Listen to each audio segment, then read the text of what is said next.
Vamos a abrir nuestra Biblia en el capítulo 5 del Evangelio según San Juan nuevamente y vamos a estar leyendo a partir del versículo 25. Vamos a estar leyendo pocos versículos, capítulo 5 de San Juan, verso 25 hasta el verso 29.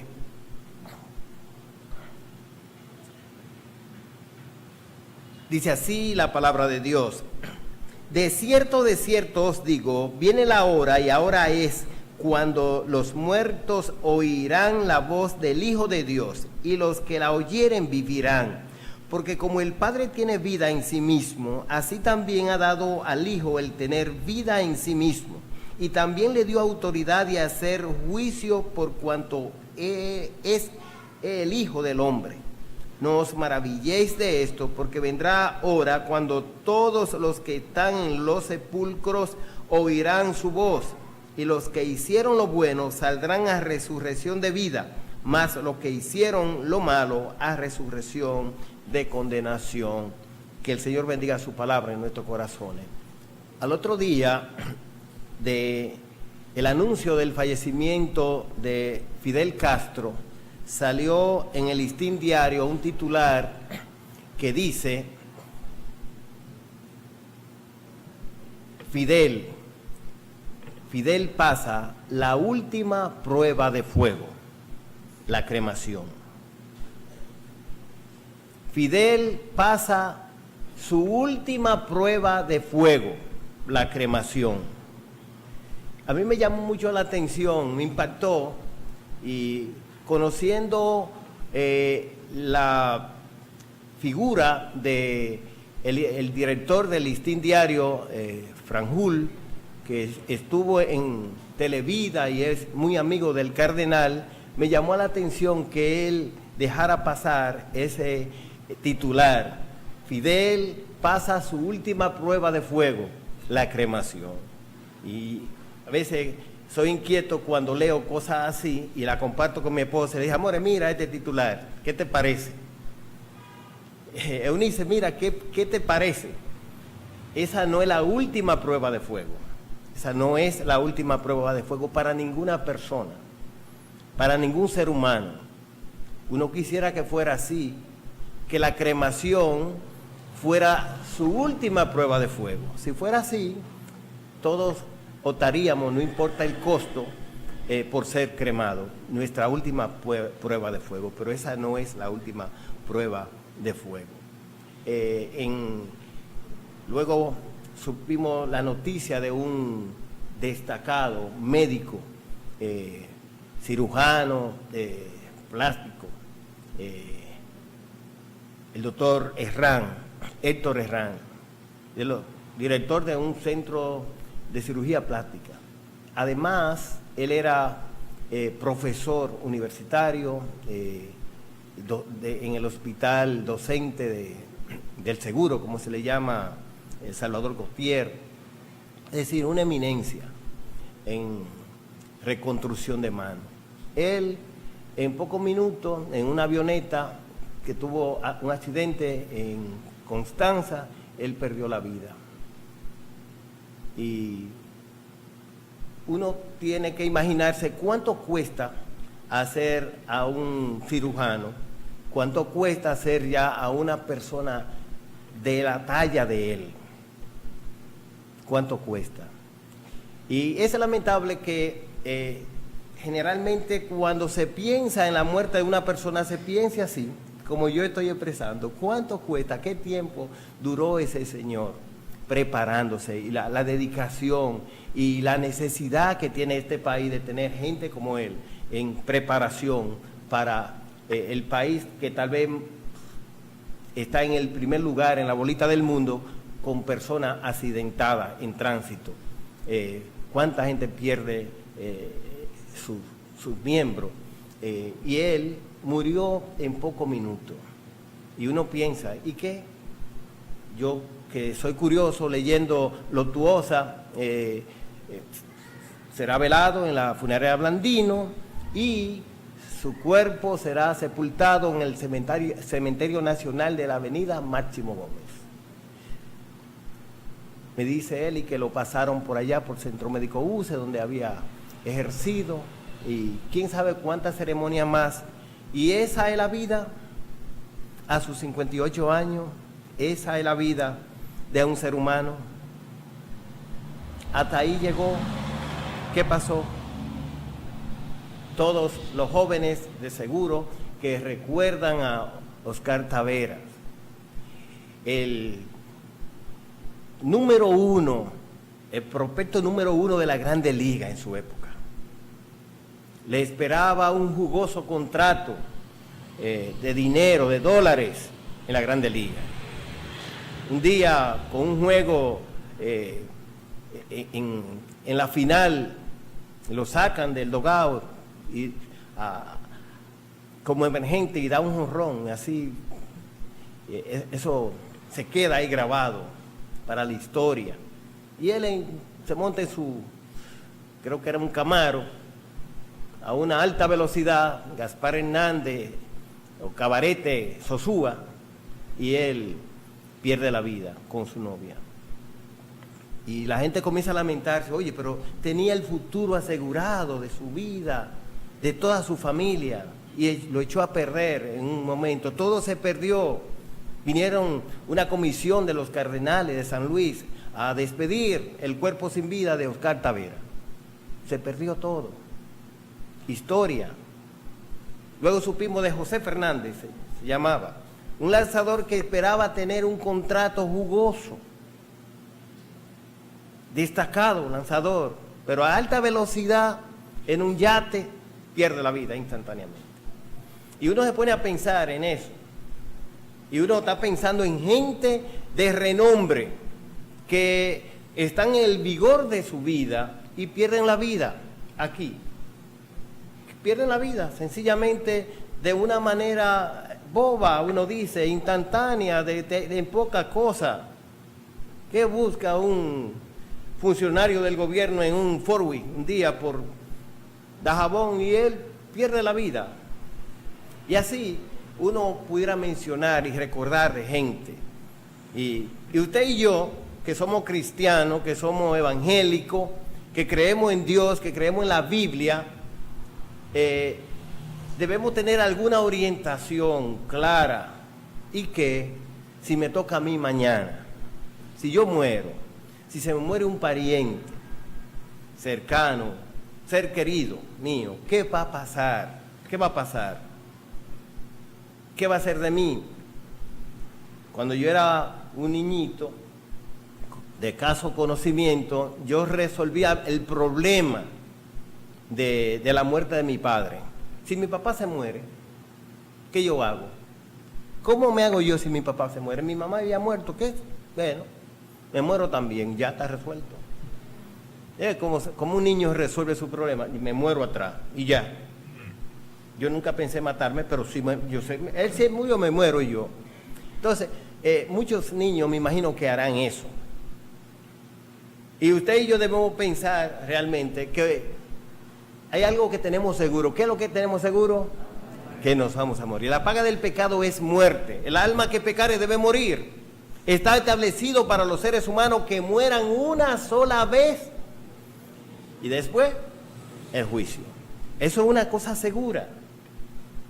Y generalmente cuando se habla de la muerte cuando alguien muere en una funeraria, en un culto memorial donde ya murió alguien, porque eso de hablar de la muerte, como que eso no alimenta el alma, como que no te da a ti motivación, porque la muerte, eso no habla de cosas trágicas, vamos a hablar de la vida, que eso es lo que nos importa, la vida, pero la vida, ¿sabe cómo termina? Con la muerte. Y usted y yo debemos pensar en eso. Y el Señor Jesucristo le dedicó tiempo a enfatizar que el Evangelio es el poder de Dios para salvación a todo aquel que cree.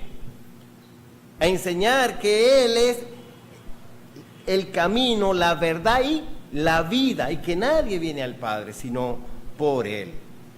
Entonces, aquí en este capítulo, en esta porción que acabamos de leer, tenemos algunas lecciones que nosotros debemos reseñar, que debemos aprender, que debemos edificarnos con ellas. Yo quisiera llamar la atención primeramente en el contenido de estos versículos.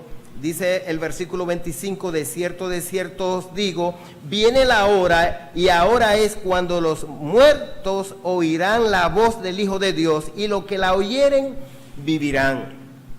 Casi todos los comentaristas, cuando llegan a este versículo, hacen énfasis en el hecho de la resurrección espiritual, no en la resurrección física, no después que usted y yo morimos, sino que está hablando el Señor probablemente de aquellos que tienen la capacidad de oír la palabra de Dios, de oír al Señor, como dice el texto, de cierto os digo, viene la hora y ahora es cuando los muertos oirán la voz del Hijo de Dios y los que la oyeren vivirán.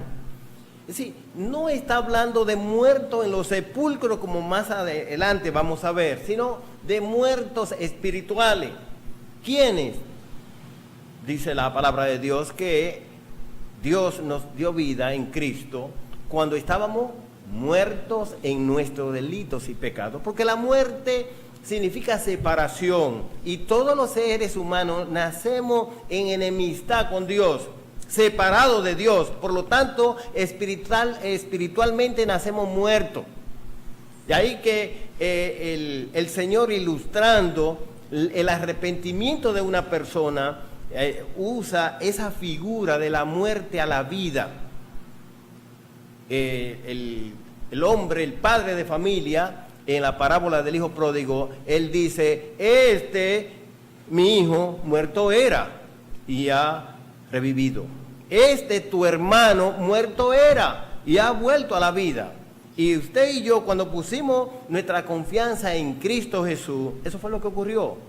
Estábamos muertos y Dios nos trajo a la vida. Estábamos muertos en nuestro delito y pecado. Y Colosenses capítulo 3 dice, si habéis resucitado con Cristo, buscad la cosa de arriba. El texto, más bien el énfasis es una verdad que se da por sentada. Dice, puesto que habéis resucitado. ¿Quién resucita? El que estaba muerto. Pues usted ha vuelto a la vida. Busque la cosa de arriba, donde está Cristo sentado a la diestra de Dios. Y dice Efesios capítulo 1, verso 13, que habiendo oído la palabra de verdad, el evangelio de vuestra salvación, fuisteis sellados. Y habiendo creído en él, fuisteis sellados con el Espíritu Santo de la promesa. Entonces aquí el énfasis está, mira, el que oye. Y este oír, algunos oirán, los muertos oirán la voz del Hijo de Dios. Y en día pasado poníamos énfasis en la importancia de oír. No oír un sonido, no oír un ruido, no oír, sino escuchar, poner atención, apropiarse, obedecer lo que se oye. Es lo que está diciendo. Y dice, viene la hora y ahora es. Dice León Morris acerca de esta expresión, y ahora dice, en Cristo la era final se hace presente. Nuestro destino eterno está determinado por nuestra actitud presente hacia Cristo. Es decir, se puede saber que una persona tiene vida eterna ahora, puesto que él está relacionado de una manera íntima con Cristo. Él puso su confianza en Cristo ahora y ya se dice que Él tiene vida eterna. Ya eso es una realidad. Dios llama a las cosas que no son como si fueran, porque para Él es un hecho. En el versículo más adelante, versículo 26, hay una expresión que cabe comentar, versos 26 y 27, dice, porque como el Padre tiene vida en sí mismo, así también ha dado al Hijo el tener vida en sí mismo. Y también le dio autoridad de hacer juicio, por cuanto es el Hijo del Hombre. Este versículo que pone énfasis en lo que Dios el Padre hace a Dios el Hijo, algunas personas, tratando de negar la deidad de Jesucristo, toman esto como un ejemplo. Miren, puesto que el Padre le da al Hijo, el Hijo es inferior al Padre, es decir, no hay igualdad entre el Padre y el Hijo. Sin embargo, en teología eso se llama una subordinación económica. En dominicano sería una subordinación administrativa, una igualdad, y en una función hay una subordinación. No es que no son iguales, sino que por causa de la redención, en su rol, Cristo voluntariamente se subordina al Padre para llevar a cabo la tarea de la salvación. Pero si Él no es Dios, Él no puede hacer eso. MacArthur, comentando acerca de esto, él destaca que cuando Filipenses capítulo 2, versículos 6 y 7, habla de que Él se anonadó, que Él dejó, oiga cómo Él lo describe, dice: debe afirmarse de nuevo que cuando el Hijo se hizo hombre, entregó voluntariamente el uso independiente de sus atributos divinos. Es decir, ¿qué fue lo que Cristo hizo? Bueno, Él subordinó el uso de sus atributos divinos en independencia del Padre. Él de ninguna manera usó sus atributos divinos en independencia del Padre. Es decir, si el Padre está de acuerdo, si el Padre me da a mí el privilegio de hacerlo, me da, entonces yo me subordino. Eso es por causa de la redención, no es que haya alguna desigualdad entre el Padre y el Hijo. El versículo 27 habla del Hijo del Hombre. Yo no sé cuántos se han dado cuenta que en el Nuevo Testamento se usa mucho esta expresión, especialmente Lucas, el Hijo del Hombre, porque el Hijo del Hombre vino a buscar y a salvar lo que se había perdido. Yo le comentaba a Joan y a Argenis hoy que en mi vida cristiana solamente una persona me ha preguntado acerca de eso. Un día me preguntó una amiga, me dijo: ¿por qué eso del Hijo del Hombre? Yo no sé si los evangélicos son dados a esas curiosidades, pero ¿por qué eso del Hijo del Hombre? Versículo 27. Y también le dio autoridad de hacer juicio por cuanto es el Hijo del Hombre. Se usa mucho más el Hijo del Hombre que el Hijo de Dios en el Nuevo Testamento. El Señor se apropia de eso y usa más ese término, el Hijo del Hombre, el Hijo del Hombre. ¿Por qué? Eso está explicado en Daniel capítulo 7, versículo 14. Vamos a verlo. Daniel capítulo 7, verso 14.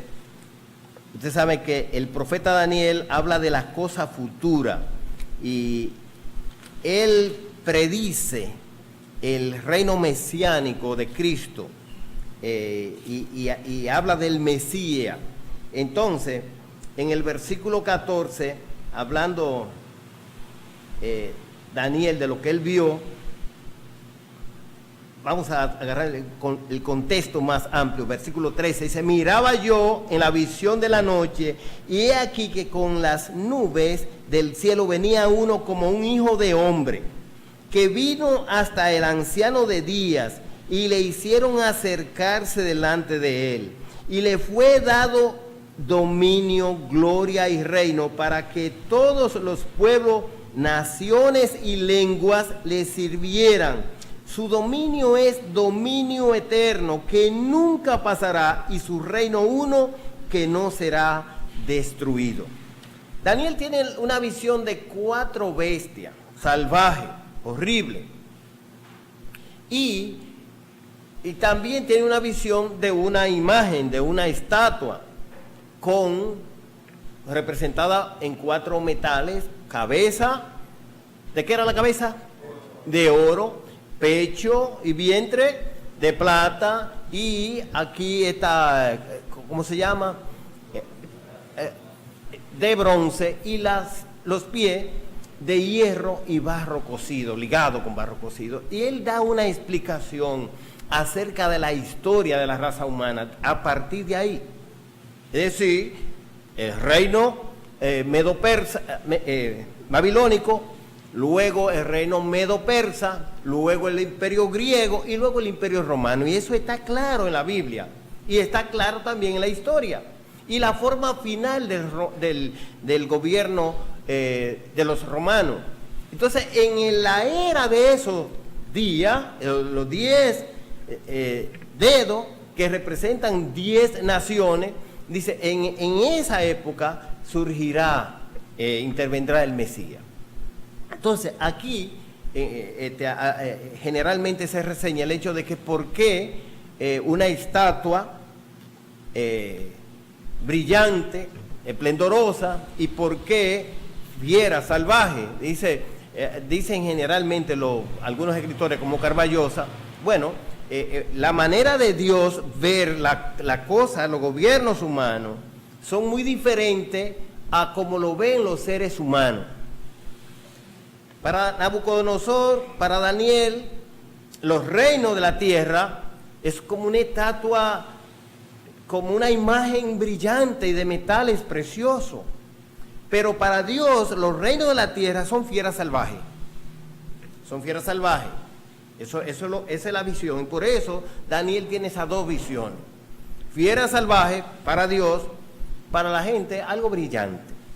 Y así, por el estilo. Entonces, aquí hay esa predicción de alguien que se denomina un hijo de hombre, uno como un hijo de hombre que vino hasta el anciano de días, tiene que ver con el trono de Dios, y le hicieron acercarse delante de él, y le fue dado dominio, gloria y reino, para que todos los pueblos, naciones y lenguas le sirvieran. Y su dominio es dominio eterno, que nunca pasará, y su reino uno que no será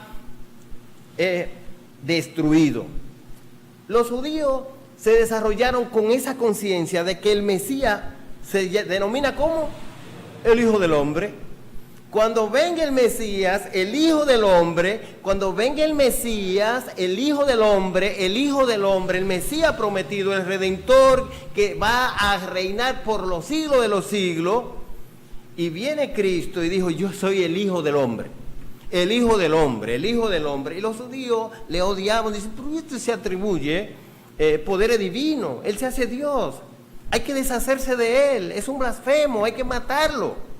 Y así lo hicieron, porque él se denominó el Hijo del Hombre. ¿Por qué se denominó así? Porque él era el Hijo del Hombre, el Mesías prometido. Por eso aparece esta expresión tanto en el Nuevo Testamento, y Juan también la utiliza referente a Cristo.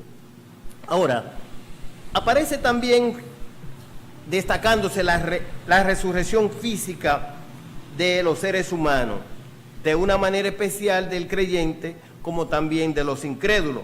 Dice el versículo 28, no os maravilléis de esto, porque vendrá hora cuando todos los que están en los sepulcros oirán su voz. Fíjense, ya no son los muertos simplemente, sino los que están en los sepulcros oirán su voz.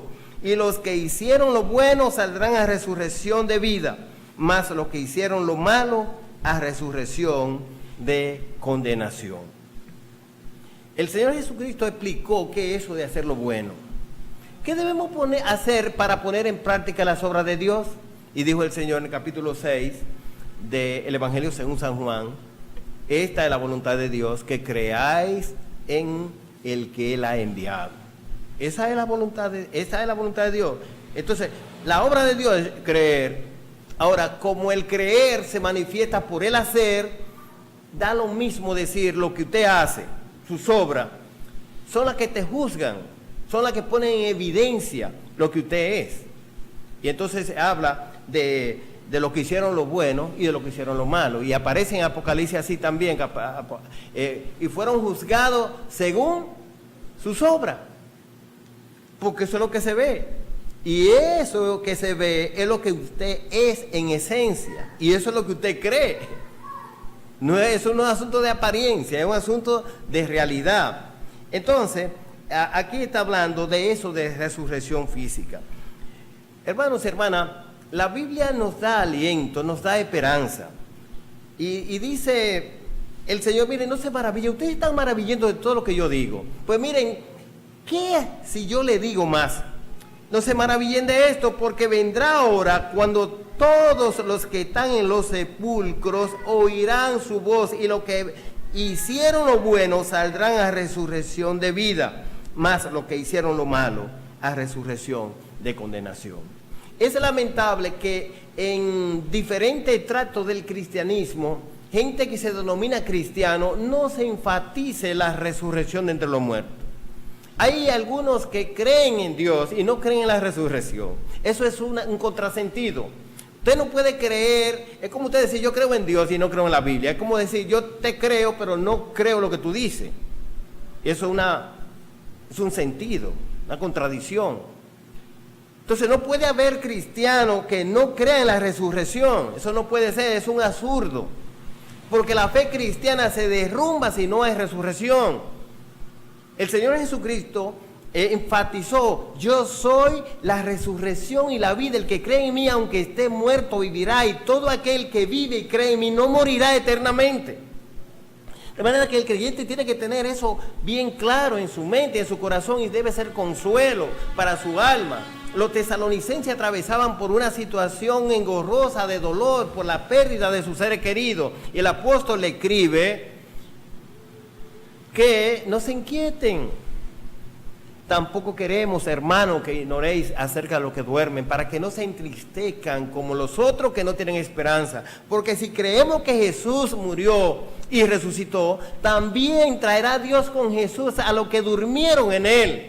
Por lo cual os decimos esto por palabra del Señor, que lo que vivimos, que lo que habremos quedado hasta la venida del Señor, no precederemos a los que durmieron, sino que el Señor mismo, con voz de mando, con voz de arcángel, con trompeta de Dios, descenderá del cielo, y los muertos en Cristo resucitarán primero.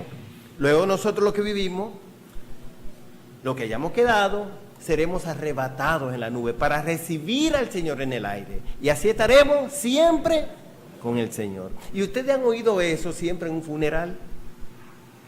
Siempre en un funeral, siempre en un memorial, porque lo relacionamos simplemente con la muerte, como si no nos vamos a morir.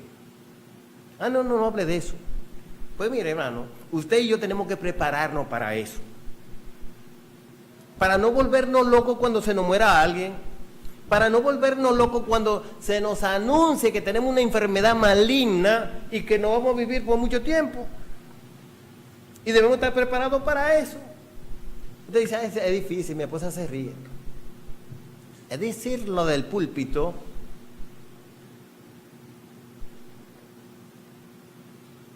En una ocasión, yo pensaba que tenía un cáncer. Y me puse a llorar. Y yo lloré allá en mi casa. Y yo, ay, Dios mío, yo pensaba hacer un gazebo, Dios mío. Y yo no oraba por mí, lloraba por mi gazebo. No me lo han hecho todavía.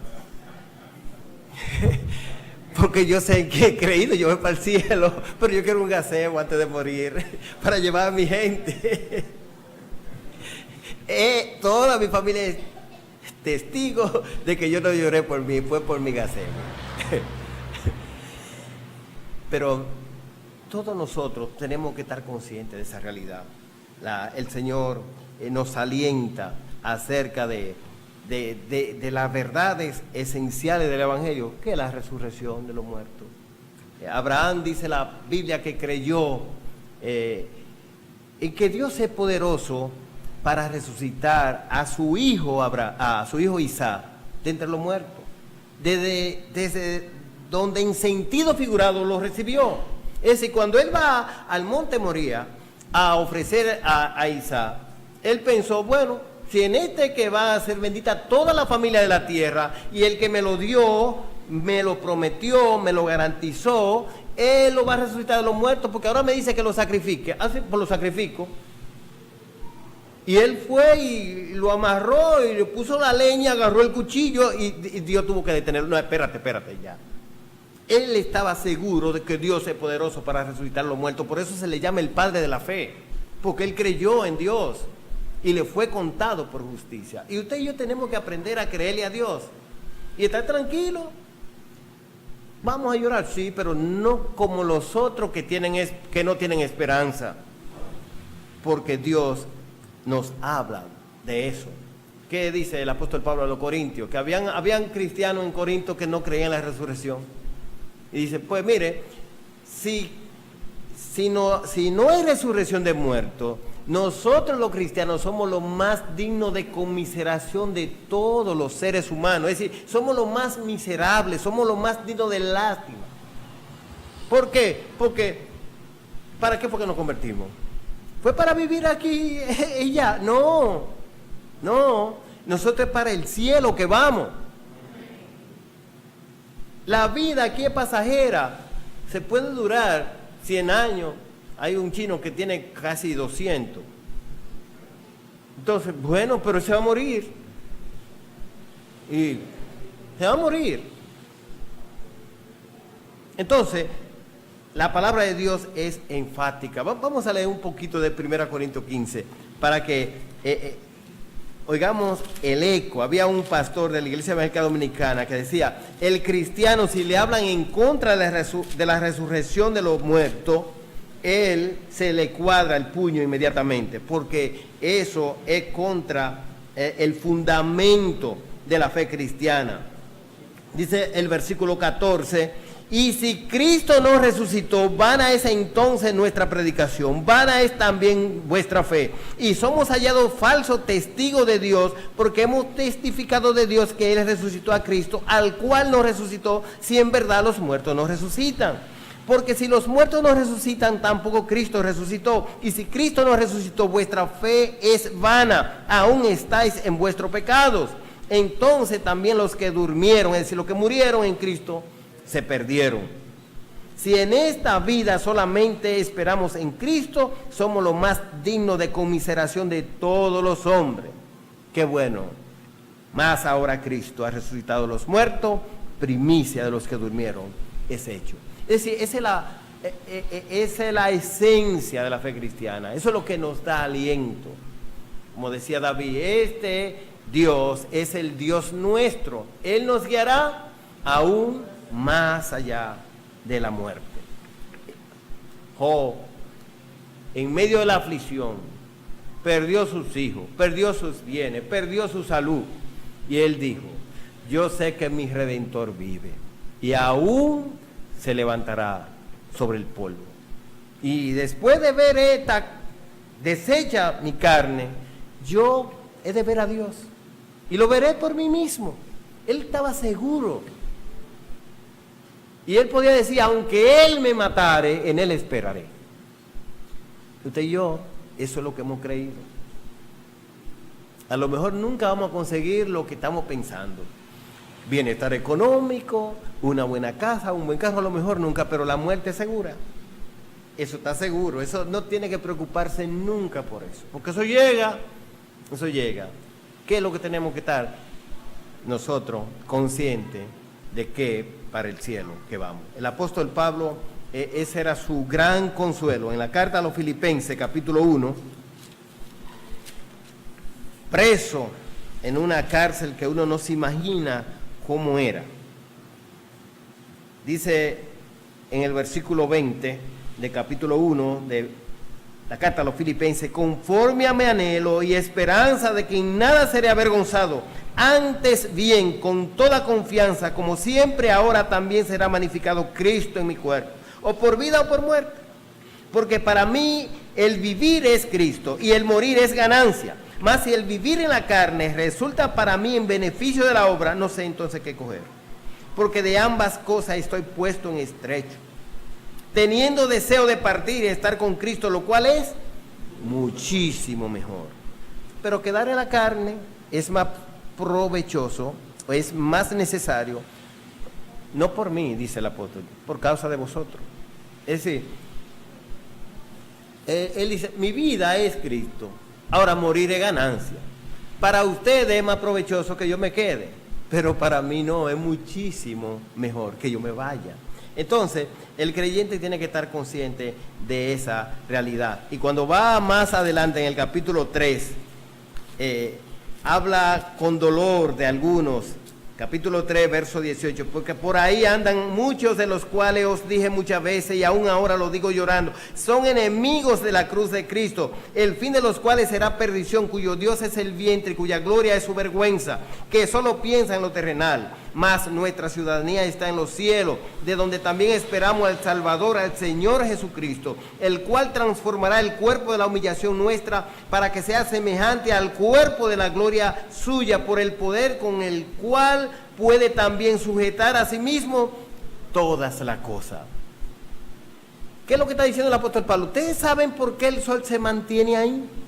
¿Por qué el mar se mantiene ahí? ¿Por qué la tierra se mantiene siempre en su curso? Porque Dios la sostiene. Pues con ese mismo poder Dios es poderoso para transformar el cuerpo de nuestra humillación para que sea semejante al cuerpo de la gloria suya. Es decir, hay toda la garantía porque es el Dios eterno, creador del cielo y tierra, que hace eso posible. No es un invento humano, no es una técnica humana. Nosotros estamos seguros porque Cristo es Dios. Él garantiza esa verdad. Pero eso es para los creyentes. Dice el Señor que la hora oirán su voz y lo que hicieron los buenos resucitarán a resurrección de vida, más lo que hicieron lo malo a resurrección de condenación. ¿Qué es lo malo? Según Cristo, ¿qué es lo malo? No creer. La evidencia de que se está en pecado es la incredulidad. Y por sus obras se va a dar a conocer que él no cree, que él es incrédulo. Y la Biblia habla de que en el Antiguo Testamento de eso, que algunos resucitarán esplendorosamente y otros para vergüenza y confusión, dice Daniel capítulo 12, verso 2. En Apocalipsis capítulo 20, versículo 11, habla también ya de, como se le llama, el juicio final, el juicio del gran trono blanco. Dice el versículo 11, y vi un gran trono blanco y al que estaba sentado en él, delante del cual huyeron la tierra y el cielo, y ningún lugar se encontró para ellos. Y vi a los muertos, grandes y pequeños, de pie ante Dios, y los libros fueron abiertos. Y otro libro fue abierto, el cual es el libro de la vida, y fueron juzgados los muertos por las cosas que estaban escritas en los libros según sus obras. Y el mar entregó los muertos que había en él, y la muerte y el Hades entregaron los muertos que había en ellos, y fueron juzgados cada uno según sus obras. Y la muerte y el Hades fueron lanzados al lago de fuego. Esta es la muerte segunda. Y el que no se halló inscrito en el libro de la vida fue lanzado al lago de fuego. Esa es la sentencia final para todo aquel que no cree. Esa es la sentencia final, que no se halló inscrito en el libro de la vida, fue lanzado al lago de fuego. En sistema teológico se discute si hay dos resurrecciones o si hay más. En el dispensacionalismo, por ejemplo, aparecen muchas resurrecciones. Resurrección de Israel, resurrección de la iglesia, resurrección de Israel en la gran tribulación, después de la gran tribulación. Sin embargo, a veces hay otros que no, dicen, no, esa va a ser una resurrección, justo e injusto, y ya. En la Biblia parece como que no, que la resurrección de los creyentes es una, y que la resurrección de los incrédulos es otra. ¿De dónde el Pío saca eso? ¿De dispensacionalismo? No. Vamos a 1 Corintios capítulo 15. Versículo 22.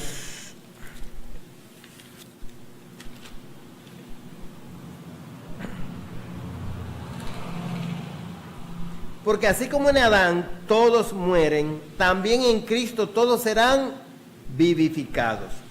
Pero cada uno, ¿cómo? En su debido orden. Primero, Cristo la primicia. Segundo, luego los que son de Cristo en su venida. Tercero, luego el fin, cuando entregue el reino al Padre, al Dios y Padre, cuando haya suprimido todo dominio, toda autoridad y potencia.